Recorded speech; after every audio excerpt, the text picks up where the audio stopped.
Today on The State of Us, young money and old money, how to protect yours.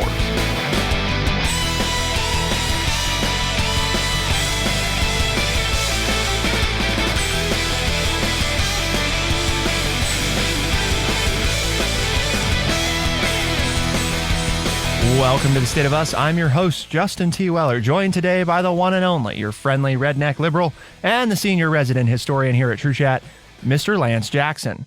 He's also our resident boomer, so if we're talking about young money and old money, can you guess which camp he's in? Well, I'm the no money camp. The no money camp. It's like, wait a minute, we left out a category. I'm the old guy with no money. The young money, the old money, and the no money. So today we're looking at a few different things, but there's a nice section in the Wall Street Journal about wealth management, and it brought up a number of different perspectives. From a young money standpoint, you don't have to own things to be an adult, or at least this author contends. I don't own a house, I am not married, and I'm still on my parents' phone plan. I'm 31 years old, so can I still consider myself an adult? Well, we're going to talk about that. We're also going to discuss some old money, the high price of collecting Social Security too early. What might you be giving away by doing it? And I thought this one was very interesting because it's one that's so often overlooked, especially people that think they don't need one. The biggest mistakes people make with their wills. The obvious one isn't doing a will at all, but that is just one of the many errors that people make, often with potentially serious consequences for those they leave behind. Talked about that at least a dozen times of doing that. Even contacted people to write it and never followed up on it. Well, see, we're going to talk about that today. I meet number one on that one. So you want to start with the old or the young? Age before beauty or beauty before age? No, let's do young people. I mean, I'm concerned about them. I'm what I am. There's nothing. I'm old. It's what I can nothing do. Nobody right? can do about it. I'm not going to have a lot of money. I mean, it's like this banking crisis. They're like, oh, the investors who have more than $250,000, they're worried about losing that extra. I'm like, who's got $250,000 in the bank? My God, I've never in a single account. Yeah. Are you kidding me? Wow. That's amazing. Wouldn't it be nice to be worried about that? I thought I had a little bit of money, but somebody's got more than $250,000 in a bank account somewhere that they're worried about losing the stuff above that. It kind of just knocked me back in my chair like, I guess I ain't got nothing. So let's talk about young people and see what maybe they can worry about having $250,000 in an account one of these days. Yeah, so this reporter says that from her reporting as a financial journalist, she knew that this wasn't just a me problem. Other people my age describe decision fatigue, financial imposter syndrome, and more when it comes to making progress. So let's break these down step by step. Historically, Americans of previous generations charted the path to adulthood pretty straightforwardly. There was graduation from school, then a wedding, then buying a house, then having kids and planning retirement. But for young people today, the path isn't nearly as straight. Some of us find ourselves on a much more wiggly, zigzaggy, or spiral-shaped line. Others have a hard time even pinpointing the starting line at all, and others still never knew a life without one, having had to work as soon as possible to contribute to the family's financial well-being.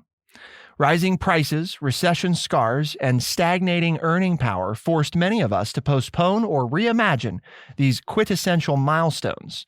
The median age of first marriage has been steadily increasing for the past 70 plus years, according to the Census Bureau, and the median age of first birth is also rising, hitting age 30 in 2019, the highest that age has ever been recorded.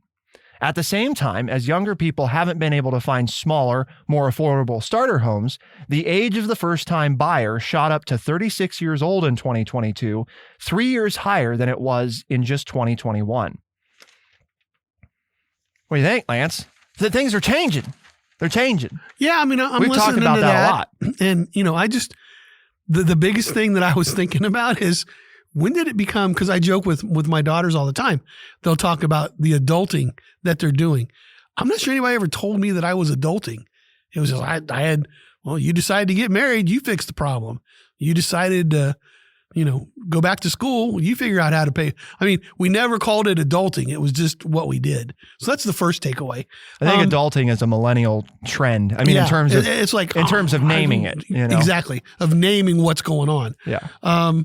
But as I listen to you, I'm part of, I guess, raising that trend. When you read the order that you do things, got married first, then finished school, then started a career, then bought a house, then had children. So you did some of it in that order. Yeah, but a couple steps maybe. The first step was and that throws you off. But I like the concept of that being an adult isn't reaching those milestones. That really struck home with me. And I think, okay, I had a set of things, of parameters that I was working towards that I thought was making me an adult. But that's what I chose to do.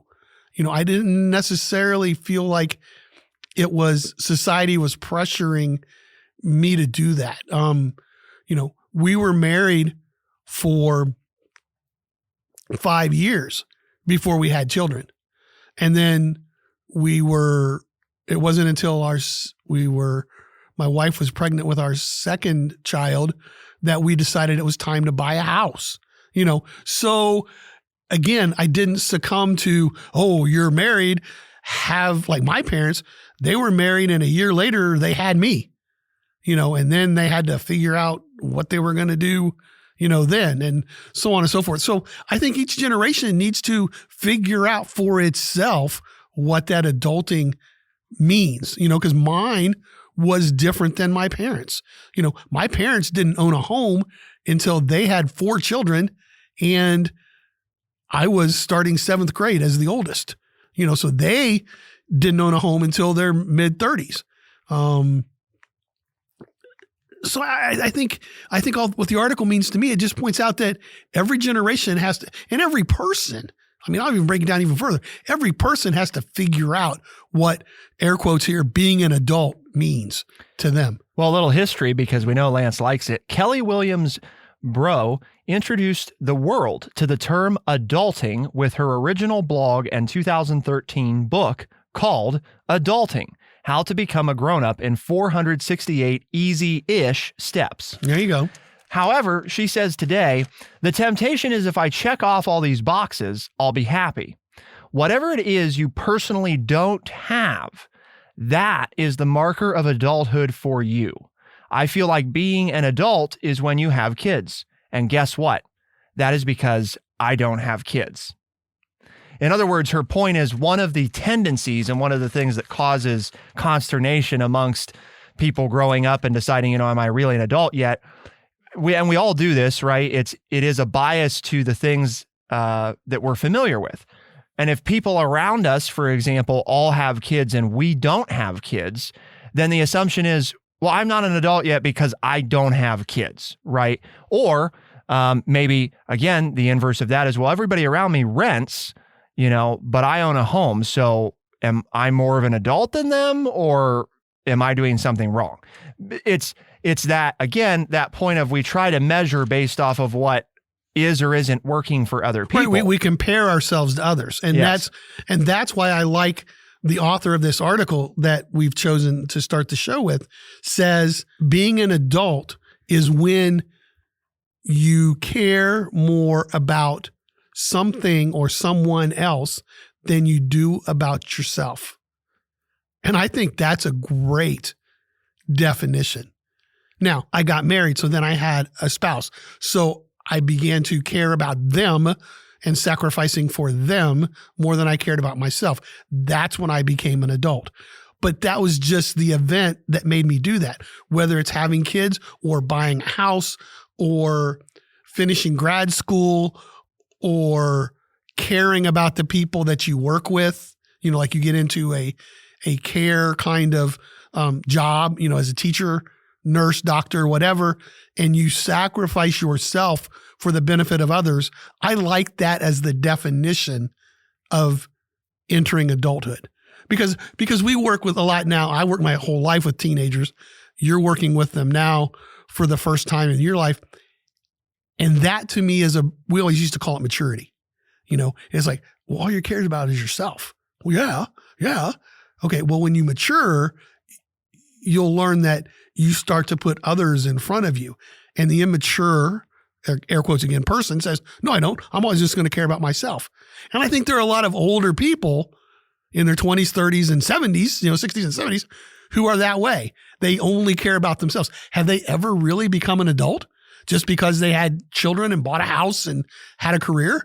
I really do. I love the definition that you become an adult when you are willing to sacrifice and care more about something else than just yourself. I think that's that's where I see it. I don't know. What do you think? I mean, I really like that, because then it's not about material goods. It's not about bringing somebody else into the world, another human being. It's just that you've matured and become an adult when you care about something else more than you care about yourself. So one of the things that Professor Arnett, who conducted research on how do we view, how do young people and older people view adulthood, one of the things that she found that was very interesting is that, to her surprise, people wouldn't generally say yes or no when asked, do you feel like an adult? Instead, they would respond with, I feel adult in these ways. And then they would list things that they think lead to that. And I guess what that kind of led me to think about too, Lance, and a lot like what you said is, I guess from my own personal experience, feeling like an adult is sort of a hindsight thing more than it is, or like a looking back, reflective sort of activity than it is like waking up one day and being like, oh, I'm an adult today. Like today I'm becoming an adult. It more of like, you look back and be like, well, okay, I've done these things over these past few years, and like I did this and I did this, and like, I helped this person, or I provided guidance to that person, and like, well, I guess I've kind of been an adult since, X, Y, or Z. Mm-hmm. But I don't know, I guess, and maybe other people have had a different experience. For me, it wasn't really just like, oh, wow, now I'm an adult today, by God, because I did that thing. Like, you kind of joke because in the moment, we're not good often as people as letting things sink in immediately. It takes time and reflection and perspective. Like one of those traditional things when you buy a house, like, well, I bought a house, and the day it happens, like people asked me, how I felt. And it was like, well, I think I feel good, but I don't really know. Cause it doesn't really feel like I own a house, like, I mean, I know I do, I sign these papers and like, I mean, I did this stuff and like, I guess I did, but I'm not sure that, it doesn't, again, it's kind of that perspective thing of you have to go through it and then have some space from it and look back and say, yeah, I mean, that's pretty adulting. And if we want to talk about what are the markers, kind of some of the things like you proposed, Professor Arnett encourages people to instead consider the ways in which their lives revolve around three big criteria: financial independence, accountabilities for one's actions, and the ability to make decisions alone. And when the author of this article looked at where they fit, so many of the things that she had hollowed as pillars of adulthood, home ownership, security, and more, are just that. They're things. They're not traits. And to your point about a trait could be, and I kind of equate that to what they said of accountability for one's actions. Before you can take care to help other people, you need to hold yourself accountable. And if you've started to do that, in a lot of ways, I think that's a huge indicator of, have you reached adulthood? Because you think about what is a defining feature between how we interact with children and how we hope to interact as adults. Adults hopefully should spend more time being reflective and more time correcting their own actions, not having to be reprimanded and scolded in order to fix or correct a thing. Oh, I realized I messed up. Oh, I'm going to fix it. I realized I hurt this person. I'm going to try to make it better. I want to remedy it rather than, well, I messed up and things aren't fair. I think that's another big thing. I mean, just in working with the students we work with, a lot of those ones that are kind of on the cusp of like, well, you're kind of becoming an adult. How much of your time is spent having to be corrected by others versus correcting yourself? My daughters, who are just a little bit older than you, they said their aha moment was when there was a crisis in the room they were in or with the people they were with, and they looked around and said, somebody needs to make a decision. And as they looked around the room, they realized, oh, that person's me. That was their aha moment, is like, I can see where there's trouble brewing here. And where's the adult that's going to make the decision to calm this situation down? And look around and it's like, oh crap, it's me. That's when that was their aha moment of adulthood, Yep. No, I think that's very fair. I mean, I can think of a few specific instances, just in the past number of years where you had a similar experience, where something's going wrong and it's like, man, somebody ought to do something about this. And then you realize, oh, I probably should do something about this. Everybody's looking at me. Right. Yeah. Why are you all looking at me? What do you want me to do? Yep. So I think that's, it's another way, to come to that. But again, that's maturity, right? My generation has always been about stuff. And the younger generation, you all have taught me, no, it's about the things that we do, I remember a conversation we had about charity, and you pointed out that, well, young people donate a lot more of their time. They don't have the money, but they donate time. And I'm like, dag, that makes sense. So I think we just have to look at it. Being an older person, I have to look at it through the lens of the younger generations. And I think that concept that you just explained makes total sense. Speaking of older people, what about the high price of collecting Social Security too early? We've been talking young money. Let's talk a little old money. And also, it's not time for the youngsters to tune out either, because you ought to be planning, right? If we're doing one of those adult step things, those reflective things, those adulting characteristics, I would think one of those characteristics is thinking about what you want in the future. So let's discuss some old money and Social Security. Keep it here on The State of Us, and we'll be right back.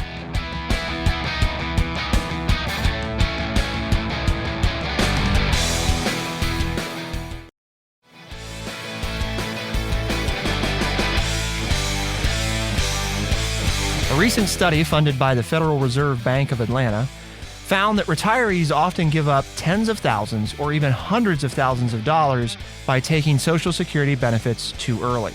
That takes into account that if a retiree claims Social Security at age 70 instead of 62, the monthly benefit could be 76% higher, adjusted for inflation.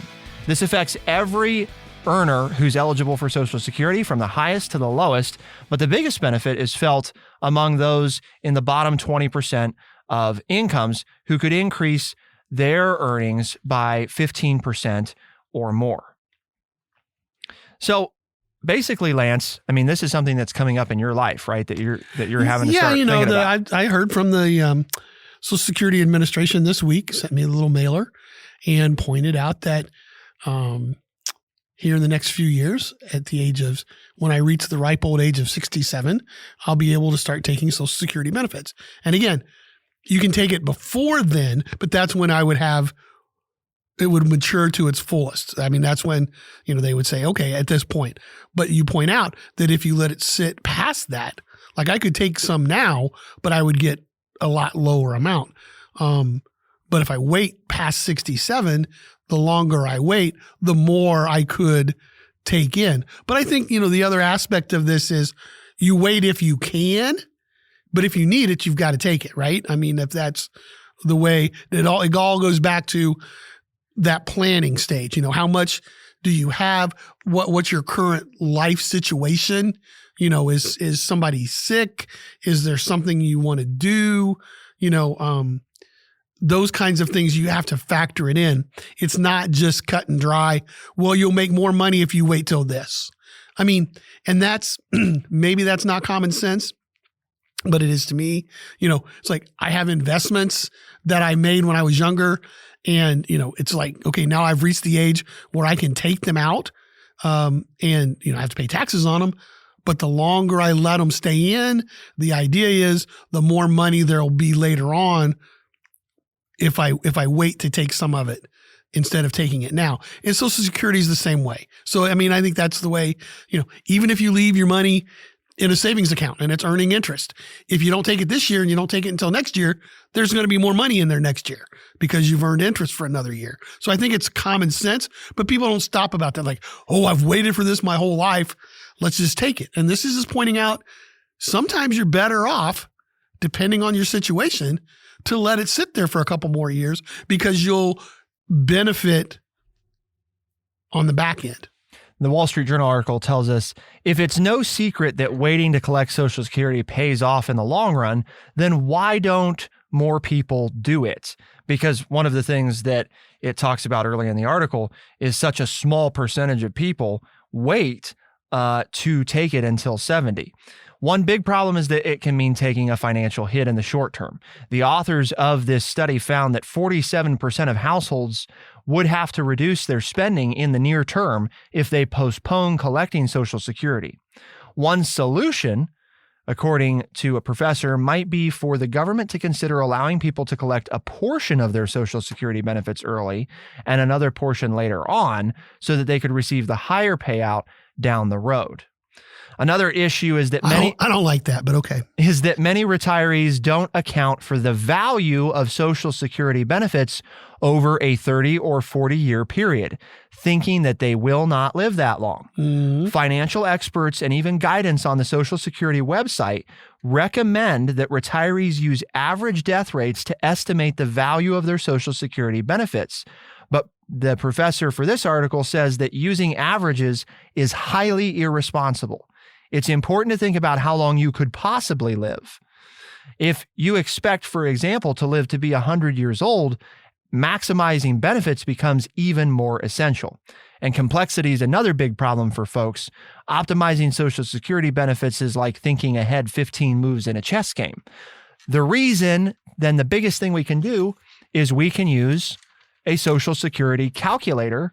There are lots of free ones online that will give you an idea based off of criteria that you put in for your life on when is the optimal time for you to start drawing. Yeah, but the problem with that is none of those calculators put in that there's a 7% interest rate right now. I mean, I can say that as both my wife retiring last year and me being retired from our careers. I'm not sure we're retired, but I'm still working. She works, but we retired from our careers. We didn't anticipate when we figured out, use one of those retirement calculators, that there would be 7% interest this year on the cost of living. And so we've had to tighten our belts. That's my only comeback, being an older person, being grumpy today, Justin, to you with your calculators, is that they factor in a set amount of, what's the average interest, the average rate of, the cost of living. They don't factor in like when we get a year like this and how much longer is it going to go on? So how many people are in that financial boat where they can weather the storm of rising cost at this high level for an unknown period of time? That's where you can't trust the calculator. Yes, it gives you a better idea on making your decision. I'll grant you that. But you can't just base it on the calculator like, whoa, there's the numbers. It tells you right there what you should do. It doesn't factor in everything.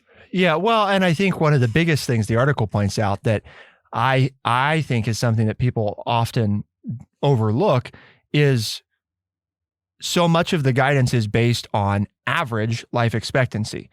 I think one of the things people have to ask themselves is, and that's a terribly difficult question to ask, but what is the condition of somebody who reaches average life expectancy?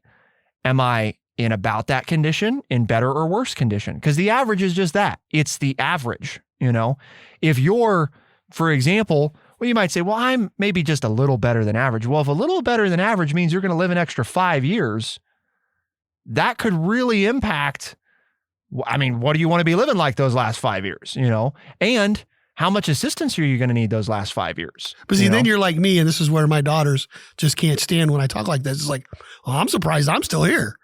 So I would look at that and say, well, shoot, I don't need to wait until, I'm not going to be here at 77. Well, but So I'm going to take mine early so that I can spend it. And then what happens, I'm the kind of person then, if I beat the average and I don't expect to, I'm in trouble then I get there. Then part of that question is, though, not just, well, I didn't expect to make it this long, but somebody in my age and my condition, how long should they theoretically make it? Well, in my whole life, I've beaten the odds on pretty much everything. So I'm probably going to beat those odds, So that's one of those things that, no, the calculator is not going to put that in there. But when you're looking at a calculator and saying, well, how long do you want to draw benefits for? Well, I don't think I'll live more than 3 years. Okay, well, just because you don't think you will, what are the odds that you will? What are the odds? And if the odds are in your favor, and historically you've beaten the odds, then probably you should gamble on the side of you're going to need them longer than you think you'll need them. Well, either that, or you can always at, the age of 72, go to McDonald's and get a job and ask people if they want fries with their meal. Hey, they got the robots. They're coming. See, they're coming. Can't do that. Can't do that at Subway, Lance. No, sir. You won't be getting a job there. Subway doesn't have fries. No, I mean, they got the ordering is, automated. Oh, well. Still got to have a human to make the sandwich. For now. Whatever. McDonald's is testing the deployment of auto fryers, dropping them in and bringing them out. No human involvement. Well, somebody still got to put the fries in the container that for now drops them in the basket. See, you beating these odds. If you live long enough, then those jobs might not be available for you. Not if I keep eating McDonald's. That's right. You can accelerate the process. Okay, so let's switch a little bit back to kind of not really young, not really old money, but this is one that struck me of this question because, you see a lot of trendy stuff, and we did an episode on this not too long ago. The question of, is it a good time to invest in real estate? Well, part of that is a question of your age. I'm going to hit the old people here. All right. You might be surprised. Keep it here on The State of Us, and we'll be right back.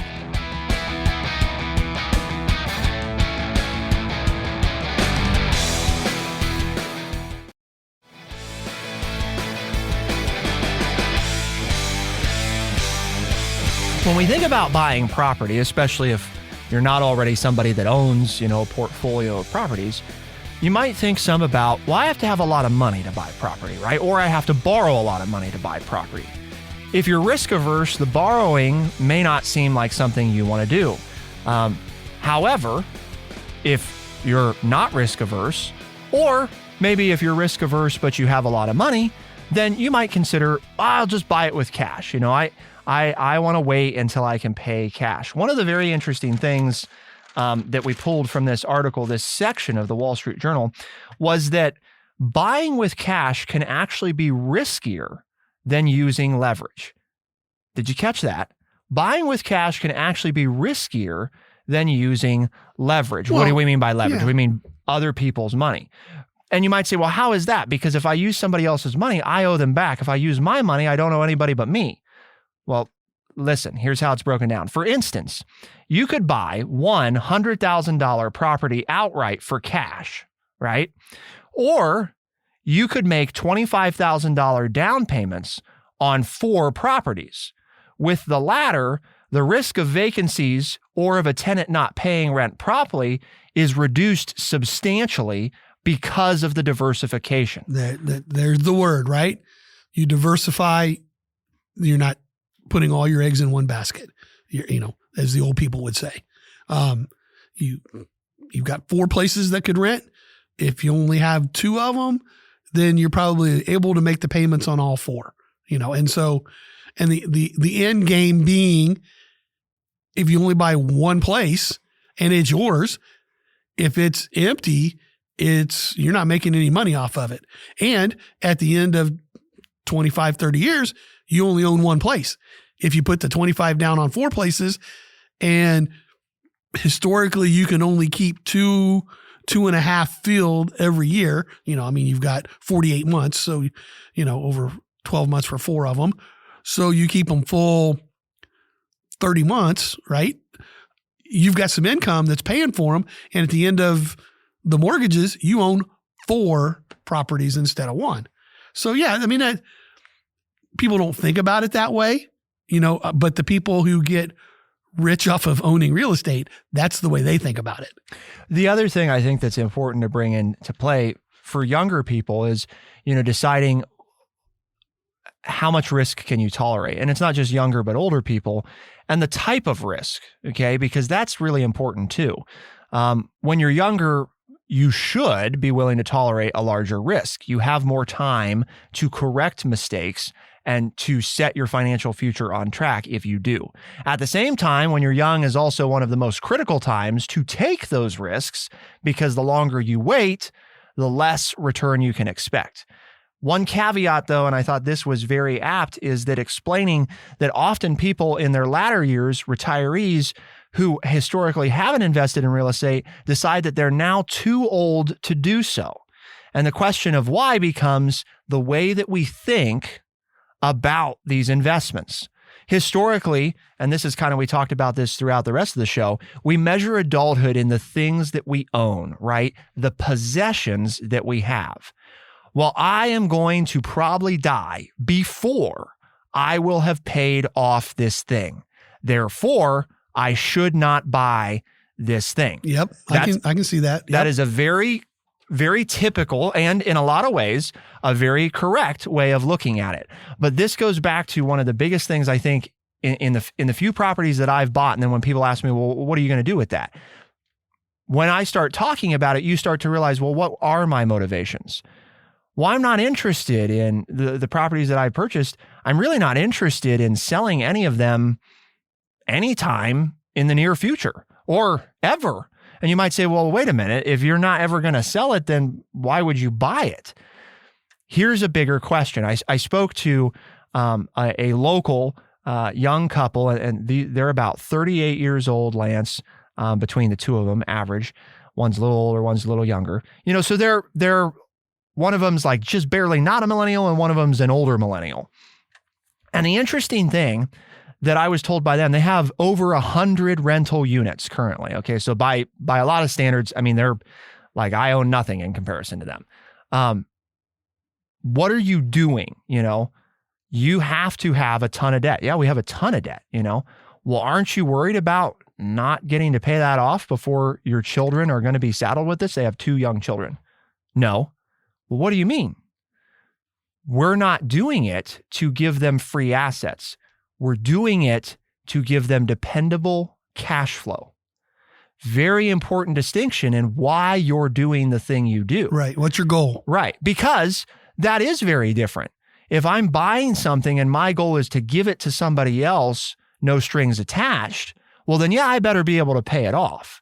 If the goal is to give them something that benefits them ongoing, that maybe does have a few strings, well, then it doesn't really, it matters if it has debt. You don't want it to be upside down, for example, but that equation is not the determining factor of whether or not to do it. So I guess the point of this section is, young, old, do you invest in real estate? I think the first thing is to decide, well, what's your goal in this? Do you want to get the cash out and then go do something with cash? Because if you want to do that, young or old, the timing matters a great deal in terms of how quickly are we going to turn it around.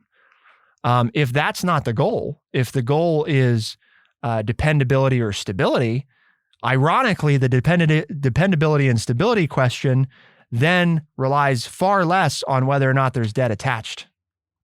Well, I think you're talking about when you purchase property, but I think that goes with any financial planning. Is that why are you putting your money here? What's your goal with that? What do you hope to achieve? And when do you need it back? Those are the decisions you have to make, whether you're putting stuff in a Christmas fund, Obviously, well, I want this much money. I have this many weeks and I'm going to take it out a month before Christmas. Okay. But you've answered all of those questions that you just raised about buying property. So whether it's a Christmas fund or an IRA account or investing in straight stocks or real estate, you have to answer those basic questions if you want to be satisfied with what happens. If you go into it and say, well, I'm just going to put money here in this, again, whatever it is, and hope that I have more when it's done, and you don't know what you want to do with it and what you consider success, you're never going to be able to make that decision or be satisfied. And so I think those are just basic questions you ask yourself about any investment or savings plan that you have, is not how much am I going to get out of it? What's my goal and when am I going to need it? And then that determines what you should invest in and how you should handle the investment, whether it's real estate or your basic savings account. So good advice, and again, that then will determine whether or not, here we go, right? The millennial answer or the boomer answer, whether or not you're successful or not. I guess I'd implore our boomer and older listeners to think about, if you want your children to win the game, right? One of those things about the biggest mistake people make with wills is not having one. The second biggest is procrastinating. By the way, just as a fun tidbit to throw in. And I'm doing both. And you're doing both. I ain't got one and I'm putting it off. Does that mean I'm winning? Well, if the goal is to help your children win, then one of the things, you need to have one. To have one, but to talk, this is so often overlooked, to talk to your children about what they want, because we often, I think, forget, and all generations do this. Well, my kids will get what I get when I die. You don't have to wait till then, especially if your financial situation is such that you can help them possibly win sooner by giving them access to things that there's no reason to put off. I'm doing that now. Yay. I got one right. You got one right. Yeah, you're winning. Sort of. The count's 1 and 2. I got one good thing and 2 bad things. So, batting 500, baby. Yeah. It's what? No, it's 33. Oh, well. But that puts you in the Hall of Fame in baseball. Well, see, and that's all you've ever wanted. So why do we do this show today, Lance? Was there a reason? Well, yeah, you and I wanted to get together and talk a little bit and teach people. Well, I think we teach some people stuff. Yeah. And I think we did that too. But the biggest reason is because our bosses here at True Chat have a mission statement. And that mission statement is to educate people by providing honest, open, and respectful conversations. And we did that today, talking about one of our favorite things, that is money. And we hope that you enjoyed the show. And if you did, tell others about it. And if they too would like to listen, that as a podcast, they can find us on Spotify, Overcast, Stitcher, Apple Podcast, and everywhere podcasts are found. The State of Us releases new episodes Tuesdays and Thursdays, first thing in the morning as a podcast. Those same episodes then are heard on the weekends on AM and FM radio stations across the United States. For The State of Us, I'm Justin T. Willett. I'm Lance Jackson. Special thanks to producer Bradley Butch. Thank you all, our audience, for tuning in. We'll see you next time. Be the change.